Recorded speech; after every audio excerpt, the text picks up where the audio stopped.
Cilacap, Jawa Tengah menjadi korban perundungan teman sekolahnya. Sejumlah pihak Bullying merupakan sekolah ekspresi menyimpang pada anak dalam upaya pencarian jati. Pernah gak sih kalian bangun pagi terus tiba-tiba kepikiran satu komentar jahat yang sebenarnya udah lewat dari seminggu yang lalu, tapi rasanya masih nancep banget di kepala? Jujur ya, aku sering ngerasa kalau sekarang kita tuh lagi hidup di era dimana ngerendahin orang lain itu udah kayak apa ya, hobi atau malah konsumsi harian. Miris banget. Dan yang bikin aku makin resah, kita tuh sering banget dipaksa buat maklum.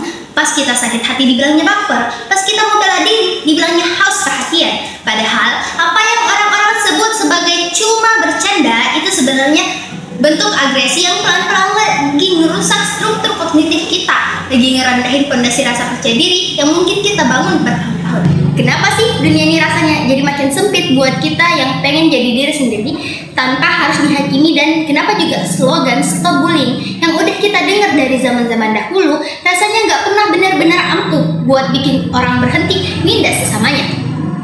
Aku mikir, mungkin ada yang salah sama cara kita ngelihat masalah ini. Mungkin selama ini kita cuma fokus sama larangannya, tapi kita lupa buat nanemin satu hal yang sebenarnya jadi kunci paling dasar, yaitu empati. Kemampuan buat benar-benar ngerasa kalau tiap kata yang kita lempar itu punya bobot yang bisa jadi beban buat hidup orang lain. Nah, makanya hari ini aku gak mau cuma sekedar ngobrol biasa. Aku udah undang dua orang yang menurut aku mereka punya perspektif yang paling bikin mereka mikir ulang soal gimana cara kita bersosialisasi dan gimana cara kita ngerawat mental kita sendiri di tengah lingkungan yang lagi gerah dan toksik ini. Kira-kira siapa mereka? Dan segila apa sih dampak bullying kalau kita bedah dari sisi medis dan sosial? Let's check it out!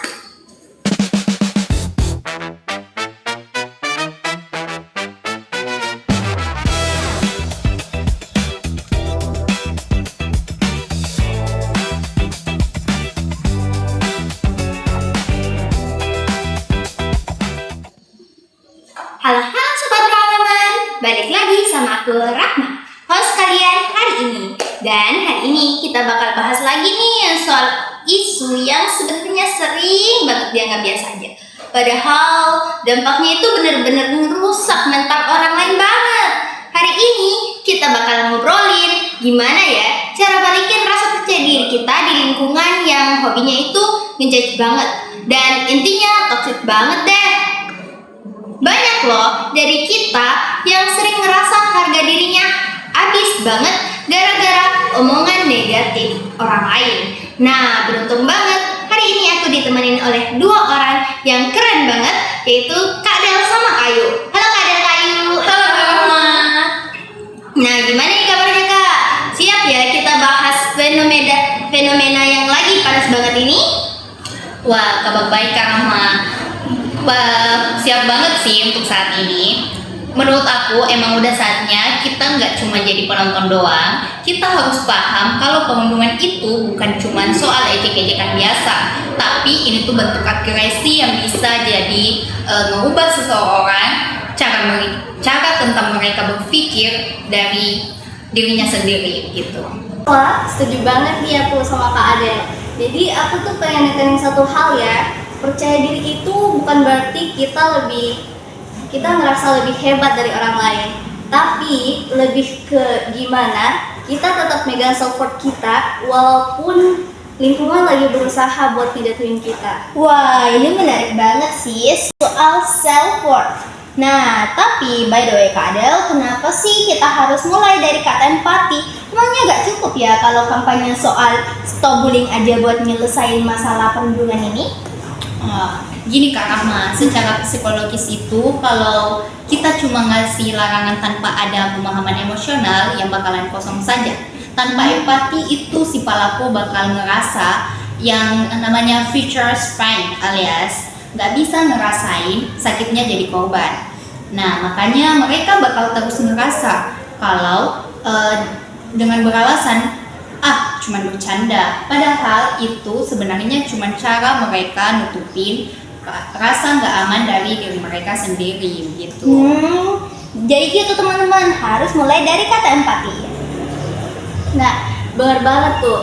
Apalagi sekarang kan ada media sosial ya. Dulu mungkin bullying cuma dalam bentuk fisik. Sekarang ada cyberbullying yang nonstop 24 jam lewat di kolom komentar.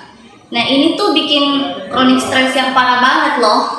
Karena korbannya jadi ngerasa nggak punya ruang aman lagi dimanapun. Bener banget. Nah, sering banget nih aku dengar kalau pelaku bilang, "Dih, gitu doang baper." Padahal kan tiap orang beda-beda ya ketahanan mentalnya. Kita nggak boleh sama ratain. Nah, itu dia. Itu yang namanya gaslighting. Satu komen jahat bisa jadi pemicu terakhir yang bikin mental seseorang mulai drop. Nah, disinilah empati bermain peran sebagai rem. Kita harus mikir dulu, kalau omongan ini dibalikin ke aku, apa yang bakal aku rasain gitu. Nah, dan satu lagi nih yang penting. Jadi, bullying itu bukan karena korbannya lemah atau aneh. Tapi, secara psikologi, itu terjadi karena pelakunya mempunyai krisis empati dan pengen ngerasa paling dominan. Nah, jadi kalau kamu pernah direndahin, itu bukan salah kamu. Itu cerminan masalah di diri si pelaku. Terus nih, gimana sih langkah nyatanya Kak Adel sama Kak Ayu buat mutus rantai atau bantu teman-teman kita ngelawan rasa traumanya biar gak trauma lagi? Oh, jadi kita cuma butuh jadi upstander, bukan cuma bystander. Harus berani negur dengan ngebela pas lihat ada penindasan. Buat yang masih suka ngebully, sadarlah kalau agresi itu sebenarnya tanda kalau kalian butuh bantuan buat ngatur emosi sendiri. Sadar ya teman-teman. Dan buat kalian yang lagi berjuang nih, self confidence emang gak bakal balik dalam semalam. Mulai aja dari self compassion. Jangan nyalahin diri sendiri terus. Karena proses sembuh itu gak langsung lurus kok. Gak apa-apa pelan-pelan. Yang penting kamu mulai belajar nerima diri sendiri lagi. Intinya sih beken.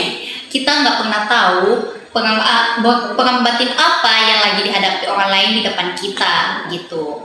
Aduh, dalam banget sih. Jadi kita harus saling mengerti ya teman-teman sama teman-teman kita yang lain. Gak boleh didiemin aja. Nah, sobat, nilai diri kamu itu absolut, bukan tergantung dari komenan orang. Dunia ini udah cukup keras. Yuk kita jadi tempat yang nyaman buat satu sama lain. Nah, setuju banget. Mulai sekarang, yuk kita ganti ejekan jadi dukungan. Ingat, jadi diri sendiri secara jujur itu bentuk perlawanan paling keren buat lawan bullying. Stop bullying, start empati. Aku Rahma, Aku Adel. Dan aku Ayu, pamit undur diri. Tetaplah jadi orang yang hangat. Sampai jumpa di episode ke depan. Empati, edukasi tanpa kekerasan, melindungi korban, Pencegahan melalui peraturan sekolah dan hukum. aksi tegas dan adil, tanggung jawab bersama. Dan implementasi nilai kemanusiaan. stop jadi lawan, mari jadi kawan.